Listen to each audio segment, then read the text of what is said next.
CBSE board class 10th और 12th की इस सीरीज में आपका स्वागत है। आज का हमारा डिस्कशन फिर से क्लास 12th के लिए है। रिलेशंस एंड फंक्शंस आज का टॉपिक है हमारा। इस टॉपिक पर मैं इससे पहले भी कुछ इम्पोर्टेंट क्वेश्चंस शेयर कर चुका हूँ, उनको डिस्कस कर चुका हूँ और हम ये फिर से आज कुछ और बोर्ड के जो क्वेश्चंस हैं या जो पूछे जा सकते हैं उन क्वेश्चंस को लेकर के आपके साथ डिस्कशन करूँगा। तो यहाँ से आपका मोस्ट प्रोबेबली एक क्वेश्चन 5 मार्क्स में और 5 में नहीं तो फिर 4 मार्क्स यानी केस बेस में ज़रूर एक क्वेश्चन पूछा जाना है। तो अगर आपने इस टॉपिक को ठीक से तैयार कर लिया तो आपका 4 या 5 मार्क्स का एक क्वेश्चन तैयार हो जाता है। तो आज हम जो है फिर से बोर्ड में पूछे गए क्वेश्चंस को डिस्कस करेंगे और कॉन्सेप्ट को समझने की कोशिश करेंगे, क्योंकि आपके पास रिलेशंस में इक्विवेलेंसी है और फंक्शंस में 1 1 ऑन 2 है। तो किसी रिलेशन को इक्विवेलेंस रिलेशन कैसे प्रूफ करना है या कैसे हम चेक करें रिलेशन को कि वो सिमेट्रिक है, रिफ्लेक्सिव है या ट्रांजिटिव है कि नहीं, और फंक्शन में 1 1 ऑन 2 कैसे हम चेक करेंगे या कैसे प्रूफ करेंगे, यही हमको समझना है। तो इस पिछली वीडियो में भी मैंने इस बारे में काफ़ी डिटेल डिस्कशन किया है आपसे। तो ये अगर आपने वो देखा नहीं है तो उसको ज़रूर देख लें, तब जा कर के आपको ये क्वेश्चंस जो हम यहाँ पे कर रहे हैं वो समझ में आएंगे। तो आपको बेसिक कॉन्सेप्ट समझ लेना है इक्विवेलेंस रिलेशन का और 1 1 ऑन 2 फंक्शन का। तो आज जो हमारे पास क्वेश्चन है हम सीधे उस पर आ जाते हैं कि आज का हमारा क्वेश्चन, फर्स्ट क्वेश्चन देखते हैं क्या है। तो जो पहला क्वेश्चन है हमारे पास में वो हमारे पास ये है, जो कि हमारा फंक्शन टॉपिक से क्वेश्चन है। तो इस क्वेश्चन को सबसे पहले देखते हैं। ये बोर्ड में ही पूछा गया क्वेश्चन है और 5 मार्क्स का क्वेश्चन है। Show that a function F R to R यानी real number to real number is defined by, जो फंक्शन आपको डिफाइंड है वो आपके लिए इंपॉर्टेंट होता है, F x is equal to 2x upon 1 plus x square. ये आपका फंक्शन है। ये प्रूफ करना है कि इज नाइदर 1 1 नॉर ऑन 2, या तो ये फंक्शन ना तो 1 1 है ना ही ऑन 2 है। Further find set A so that the given function f such that R to A becomes onto function, और एक ऐसा सेट भी ढूंढना है जिसमें ये फंक्शन हमारा ऑन टू हो जाए। तो सबसे पहले आप देखिए कि हम इसको ये देखना है हमको कि ये 1 1 नहीं है, यही प्रूफ करना है, और ऑन टू भी नहीं है। तो कैसे करेंगे? तो मैंने आपसे जो डिस्कशन किया था पिछली वीडियो में उसको अगर आपने समझा हो तो हम जब 1 1 के लिए जाते हैं तो सबसे पहले हम 1 1 चेक करेंगे कि फंक्शन 1 1 है कि नहीं। तो 1 1 के लिए हम क्या करते हैं कि हम f x 1 is equal to f x 2 लेकर चलते हैं, यानी ये हमारा इफ कंडीशन होती है। If f x 1 is equal to f x 2 and if this implies x 1 is equal to x 2, तभी आप कहेंगे कि फंक्शन जो है वो 1 1 होगा, यानी ये है डेफिनेशन। अब हम यहाँ से चलते हैं f x 1 is equal to f x 2, it means 2x1 upon 1 plus x1 square is equal to 2x2 upon 1 plus x2 का स्क्वायर। पहला स्टेप हमारा ये है। आगे बढ़ते हैं। नेक्स्ट स्टेप में हम इसको सिंप्लीफाई करने की कोशिश करते हैं। So let us simplify this. ये 2x1 है, will be multiplied by 1 plus x2 square is equal to, ये 2x2 है, this will be multiplied with 1 plus x1 square. Now if you multiply, so ये 2x1 plus 2x1 x2 का square is equal to 2x2 plus 2x2 x1 का square. आप चाहे तो 2 को ख़त्म कर सकते हैं, क्योंकि हर टर्म पे 2 है तो 2 कैंसिल यहाँ भी हो रहा था, तो हम 2 को हटा लेते हैं। अब देखते हैं x1 प्लस x1 x2 का square is equal to x2 plus x2 x1 का स्क्वायर, ये आपके पास है। अब इधर ले आइए सारे टर्म्स को, x1 माइनस x2 ये हम इधर ले आए हैं, प्लस x1 x2 का स्क्वायर माइनस x2 x1 का square is equal to 0। Further if you see x1 minus x2 ये है, प्लस इस दोनों में x1 x2 कॉमन है, कॉमन ले लिया तो यहाँ से बचा x2 और यहाँ से बचा x1 is equal to 0। Now if you see x1 minus x2 या x2 माइनस x1, तो हम कॉमन ले लेते हैं, x1 minus x2 is common, so what is left, यहाँ से 1 बचा। अब ये x2 माइनस x1 है तो यहाँ पे माइनस साइन बचेगा और x1 x2 बचेगा इज इक्वल टू 0। अब यहाँ से क्या मिलता है कि इफ x1, अब ये दो चीज़ें हैं, x1 x2 अगर 0 है, so this gives you x1 is equal to x2, but if the another one is 0, 1 minus x1 x2 is 0, this gives you 1 is equal to x1 x2, या ऐसा कह सकते हैं कि 1 upon x1 is equal to x2। तो अगर हम इसको देखें ध्यान से, अगर इतना ही आता तो ये 1 1 हो जाता, बट दो रिलेशन आ रहे हैं यहाँ पे हमारे पास, either this x1 is equal to x2 और x1 is equal to 1 upon x2 या x2 is equal to 1 upon x1। तो ये बताता है कि फंक्शन जो है 1 1 नहीं होगा, हो भी सकता है बट नहीं होगा, क्योंकि ये कंफर्म नहीं है। तो x1 1 upon x2 भी जब होगा तब भी ये कंडीशन फुलफिल हो जाएगी जो यहाँ पे दे रखी है। इसलिए हम कहेंगे therefore fx is not 1 1।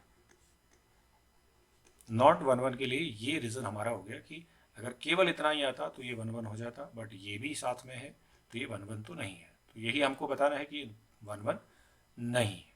तो एक पार्ट तो हमने इसका ये कर लिया। अब हमें इसके ऑन टू पर बात करनी है। फंक्शन आपको पता है, हमें fx is equal to 2x upon 1 plus x square, और डोमेन भी आर है।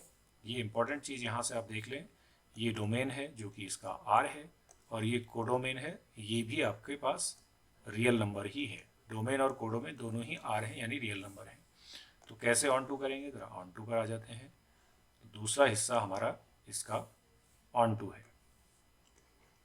ऑन टू देखते हैं, चेक करते हैं ऑन टू है कि नहीं। तो फंक्शन है F x is equal to 2x upon 1 plus x square. तो ये आपका वहीं से आपने शुरू करना है जो आपको फंक्शन गिवन है, यानी यहाँ से। तो ये अब आप कैसे करेंगे, आपको मालूम है कि जो एफ एक्स है वो y है, तो ये हम लिख लेते हैं, we write y is equal to 2x upon 1 plus x square. अब यहाँ पे आपको दो चीज़ें देखनी है इंटरेस्टिंगली। अब देखिए, if x is equal to 0, अगर x 0 होगा तो ये 0 अपॉन 1 प्लस 0 का स्क्वायर यानी 0 अपॉन 1 0 हो जाएगा, तब तो y भी 0 ही हो जाएगा। जब x 0 होगा तो y भी 0 होगा। एक तो ये हो गया। बट अगर हम ये कहते हैं कि y 0 नहीं है, if this y is not equal to 0, मतलब y 0 तब आएगा जब x 0 होगा। तो यानी अगर y 0 नहीं है, कुछ और वैल्यू है, तो फिर x क्या होगा ये देख लेते हैं। तो if y is not equal to 0, तब ये y इज इक्वल टू जो 2x upon 1 plus x square है, ये हम सॉल्व करके देखेंगे कि x क्या हो सकता है। Let us solve. मल्टीप्लाई करिए, y plus y x square is equal to 2x। अब ये देखिए क्वाड्रेटिक इक्वेशन है, एक्स स्क्वायर के साथ में y, तो इसको मैं ऐसे लिख देता हूँ तो आपको ये समझ में आएगा, y एक्स स्क्वायर, ठीक है। x की क्वाड्रेटिक इक्वेशन बना रहे हैं, माइनस 2x, इसको इधर शिफ्ट कर दिया, x की क्वाड्रेटिक इक्वेशन बना रहे हैं, और plus y is equal to 0। ये क्वाड्रेटिक इक्वेशन बन गई हमारी, किसमें, x में। X square A X square plus B X plus C type. तो यहाँ से हम x की वैल्यू निकालते हैं क्वाड्रेटिक फॉर्मूला यूज करके। माइनस बी मतलब है प्लस 2 हो जाएगा, क्योंकि ऑलरेडी माइनस यहाँ पे माइनस है। 2 plus minus square root B square मतलब माइनस 2 का स्क्वायर, माइनस 4 ए है y और ये भी है y c अपॉन 2a यानी 2y। दिस फर्दर इम्प्लाइज, यहाँ से देख लीजिए 2a, तो ये हमारे पास हो गया 2 प्लस माइनस स्क्वायर रूट, ये हो जाएगा 4 minus 4y square upon two y. अब वाई जीरो नहीं है तो इसलिए हमें यहाँ नीचे तो कोई इशू है नहीं, क्योंकि हमने पहले ही मान लिया है कि y is not equal to zero. लेकिन अब क्या है कि एक्स तो रियल है, यानी डोमेन इसका आर है। इस फंक्शन का डोमेन क्या है? Real number. डोमेन रियल है तो यानी एक्स रियल है। अगर डोमेन रियल है तो मतलब एक्स की वैल्यू रियल है। तो एक्स रियल होने के लिए क्या होना चाहिए? ये जो रूट की वैल्यू है, यानी 4 minus 4y² should be greater than equal to 0। या तो ये 0 हो जाए या 0 से बड़ा हो जाए, नेगेटिव नहीं होना चाहिए, तो अनरियल रूट्स हो जाएंगे। तो अब ये कंडीशन को सॉल्व करते हैं। So this tells you 4 is greater than equal to 4y²। This tells you 1 is greater than equal to y². This tells you y² is less than equal to 1. This implies y के लिए हम जब लिखते हैं तो हम लिखेंगे greater than -1 and less than 1। जब रूट करेंगे आप तो ये ऐसा बन जाएगा। इसका मतलब क्या? What does it mean? It means जो इस फंक्शन की रेंज है वो है -1 से लेकर के 1 तक। और जबकि आप देखें अगर इस क्वेश्चन में, तो आपको इसका जो कोडोमेन है वो दिया हुआ है क्या? आर। तो कोडोमेन ऑलरेडी आर है, रेंज है -1 से 1। तो अब आपको केवल यही बताना है कि ये जो रेंज है that is not equal to codomain. ये आपको मैंने बताया था किस तरह से हम ऑन टू प्रूव करते हैं, range should be equal to codomain. Therefore जो आपका फंक्शन है इज नॉट ऑन टू भी नहीं है। अब पूछ रहा है कि ऐसा कोई सेट बता सकते हैं कि जिसमें ये ऑन टू हो जाए, तो वो यही सेट है। अगर ये फंक्शन ऐसा हो जाए f such that R2 a मतलब R2 में इस a ना लिख करके अगर यहाँ लिख दो R2 -1 to 1, तब ये ऑन टू हो जाएगा। Then this function will be onto, तब ये ऑन टू हो जाएगा, क्योंकि फिर आपका रेंज भी आएगा और कोडोमेन भी यही रहेगा। इसलिए हमारा सेट देयरफॉर जो सेट ए है वो यही होना चाहिए, -1 to 1 होना चाहिए, so that this function is onto function. इस तरह से ही आपका 5 मार्क्स का क्वेश्चन कंप्लीट हुआ। पहले आपने 1 नहीं है ये दिखाना है, फिर ऑन टू नहीं है ये दिखाना है, फिर एक ऐसा सेट बताना है जिसमें ये ऑन टू हो जाए। तो ये हमारा पहला क्वेश्चन है जो आज का फंक्शन से हमने क्वेश्चन डिस्कस किया। 5 मार्क्स का क्वेश्चन है, इस तरह से आपको इसको कंप्लीट करना है। Let us move to another question. अब हम दूसरे क्वेश्चन पर बढ़ते हैं जो कि हमारा रिलेशन से क्वेश्चन है। अब देखिए ये क्या कह रहा है, relation R is defined on n cross n, यानी नेचुरल नंबर्स का कार्टेशियन प्रोडक्ट है, where n is the set of natural number, is defined as. तो आर आपका जो रिलेशन है वो कैसे डिफाइंड है? A B R C D, order pair A B जो है वो सी डी के साथ किस तरह से कनेक्टेड है? A minus C is equal to B minus D. Show that R is an equivalence relation. ये तो आपको प्रूफ करना है कि इक्विवेलेंस रिलेशन है। तो हमें इक्विवेलेंस प्रूफ करने के लिए सबसे पहले रिफ्लेक्सिविटी देखनी होती है कि फंक्शन रिफ्लेक्सिव है कि नहीं है। तो सबसे पहले हम रिफ्लेक्सिविटी चेक करेंगे। तो डेफिनेशन क्या है? पहले डेफिनेशन दे देते हैं।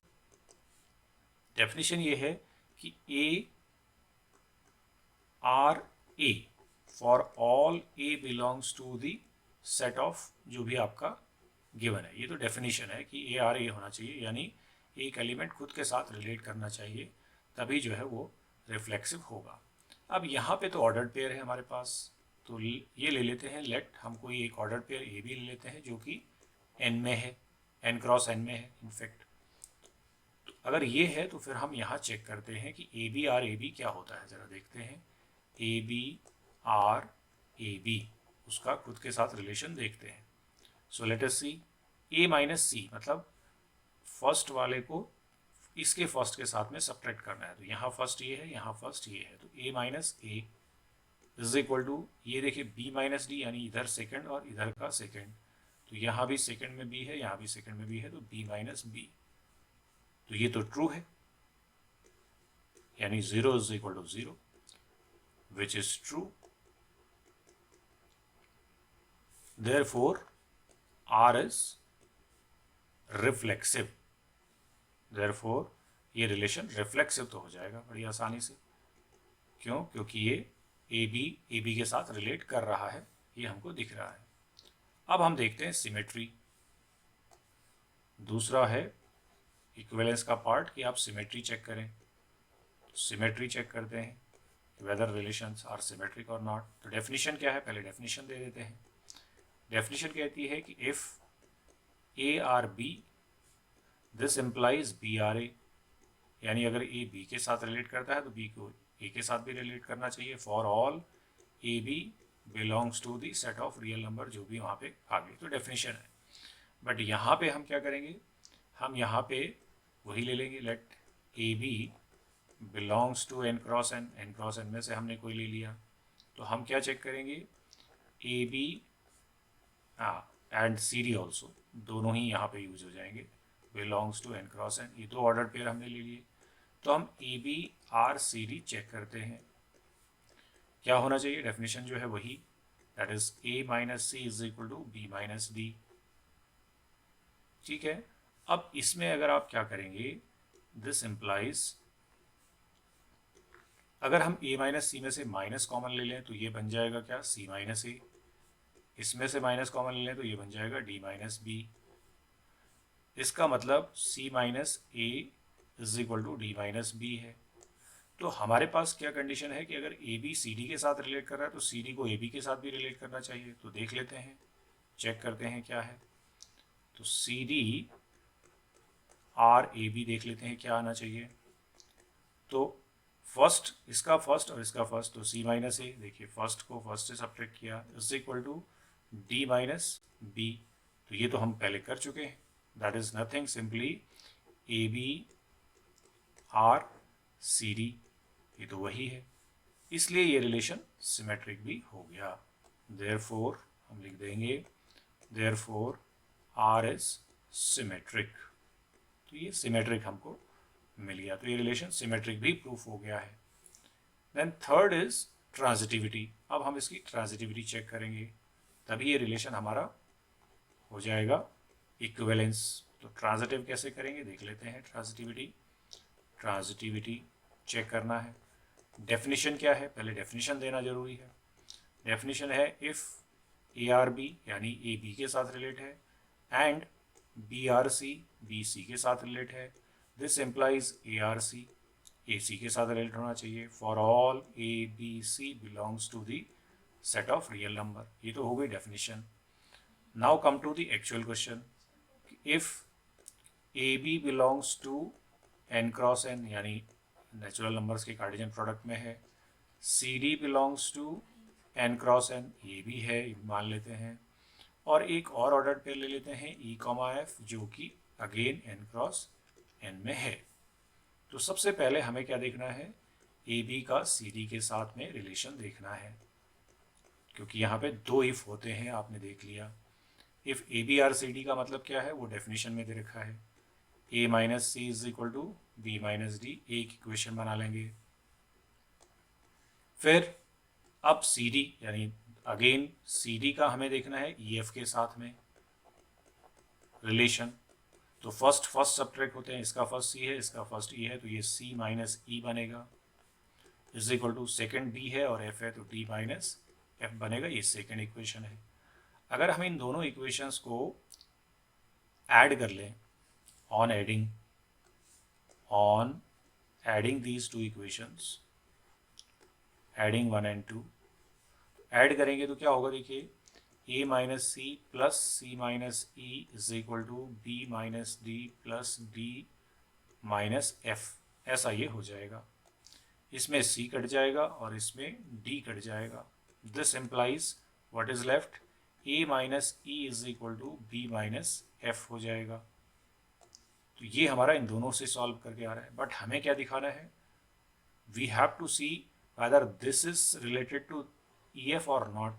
Now let us check, AB R EF क्या होना चाहिए, this implies कि A माइनस E होना चाहिए और सेकेंड माइनस सेकेंड यानी B माइनस F होना चाहिए। तो ये तो है, already we got it from, तो यानी ये आपके पास ऑलरेडी आ चुका है, तो ये इसलिए ये रिलेशन सिमेट्रिक ट्रांजिटिव भी है। सो देयरफॉर यहाँ लिखेंगे if A B R C D and C D R E F implies AB R EF. Hence, R is transitive. तो ट्रांजिटिव भी हमने प्रूफ कर दिया। जैसे हमारा रिलेशन ट्रांजिटिव हो जाएगा तो हम कह सकते हैं therefore R is an equivalence relation। तो ये इक्विवेलेंस रिलेशन को इस तरह से हम प्रूफ करते हैं। तीनों रिलेशंस को हमें दिखाना होता है कि तीनों तरह के रिलेशन यहाँ पे एग्जिस्ट कर रहे हैं और ये हमारा इक्विवेलेंस प्रूफ हो जाएगा। इस तरह से ये आपका 5 मार्क्स में पूछा गया क्वेश्चन है, जिसमें आपको आर को इक्विवेलेंस प्रूफ करना है इस सेट ऑफ नेचुरल नंबर्स के कार्टेशियन प्रोडक्ट में। तो ये हमारा रिलेशन से यहाँ पे 5 मार्क्स का क्वेश्चन है। तो दोनों ही क्वेश्चन हमने जो डिस्कस किए हैं दोनों ही 5 मार्क्स में पूछे गए हैं। तो ये दोनों क्वेश्चन इंपॉर्टेंट हैं, तो आपको ज़रूर आपको हेल्प करेंगे जब आप कोई इस तरह का क्वेश्चन देखेंगे जिसमें आपको इक्विवेलेंसी प्रूफ करनी है, तो कैसे आप स्टेप बाय स्टेप आगे बढ़ सकते हैं, तो इससे आपको समझ में आ जाएगा। तो आई होप ये क्वेश्चन भी आपको क्लियर हुआ होगा। हम पिछली वीडियोस में भी रिलेशन फंक्शन से क्वेश्चंस को डिस्कस कर चुके हैं। तो ये FAQ की सीरीज़ में हम हर टॉपिक को कई पार्ट्स में डिस्कस कर रहे हैं और इम्पोर्टेंट क्वेश्चंस को डिस्कस कर रहे हैं। तो मिलते हैं नेक्स्ट वीडियो में एक नए टॉपिक के साथ में, नए कॉन्सेप्ट के साथ में, नए क्वेश्चंस को लेकर के। तब तक के लिए नमस्कार।